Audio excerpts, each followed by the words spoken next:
Hey there everybody, and welcome back to Nerd Dog Reviews. Warner Brothers' first big film of 2021 is The Little Things, releasing to theaters and HBO Max on January 29th. And we're here to give you the lowdown now, so let's get started.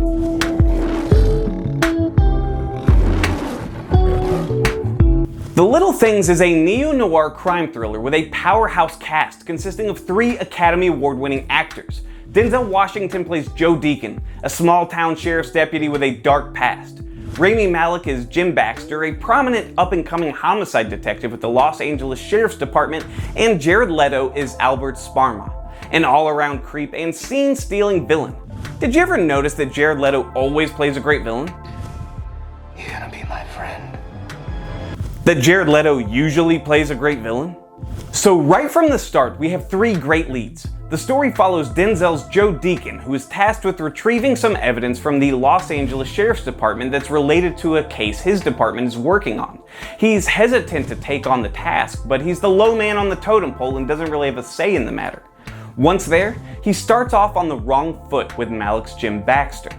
Deacon has a history with the LA department, and it's obvious that he's well known and his reputation carries some dark spots. Those dark spots play a major role in this story.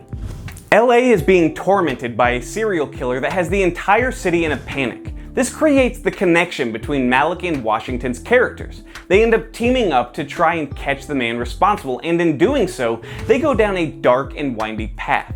The movie sets the tone right away. This is a dark and somber story, as most movies about a serial killer in the midst of a killing spree would be. The movie sets the time of events with the fact that there isn't a cell phone in sight. Instead, we get payphones and pagers. The electronics like the computers and TVs and even the alarm clocks scream the 90s. Denzel Washington plays the role of an obsessive law enforcement officer with a dark past perfectly, and his presence alone seems to elevate the film. I mean, he's freaking Denzel Washington. King Kong ain't got on me! Malek plays the role of the paranoid and on-the-edge detective awesomely. There's something about his eyes that really sell it. And you can't help but get the feeling that Jared Leto really likes playing the psychotic bad guy. It's kinda scary. But despite the great cast, the movie does struggle to hold the tensions it strives for. Director John Lee Hancock is an accomplished director, and I'm not taking anything away from him, but he doesn't have any crime thrillers under his belt. David Fincher appears to be an inspiration here, as the film draws similarities to Fincher's Seven and Zodiac without achieving the level of filmmaking that those films accomplished. It wants to be more than it is, and it gets close, really close at points. The mood is dark, and most scenes complement that tone by being dark as well. Most of the movie is shot at night and in darkly lit rooms.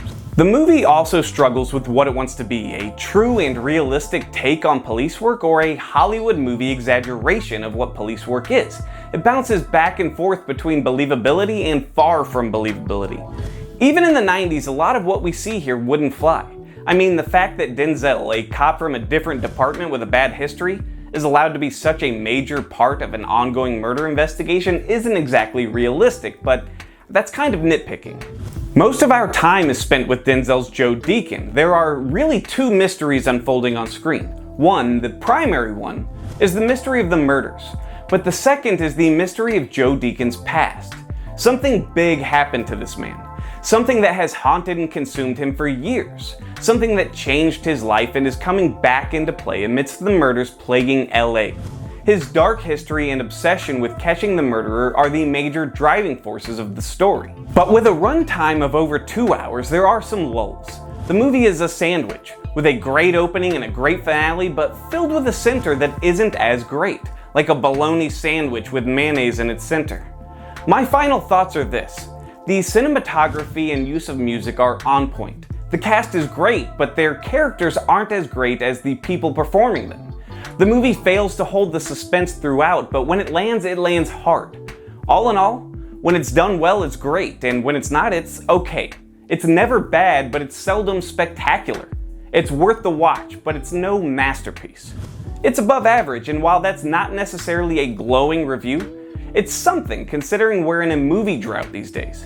Check it out in theaters or on HBO Max and let us know what you think. I'm Joshua Ryan, and I'll catch you next time.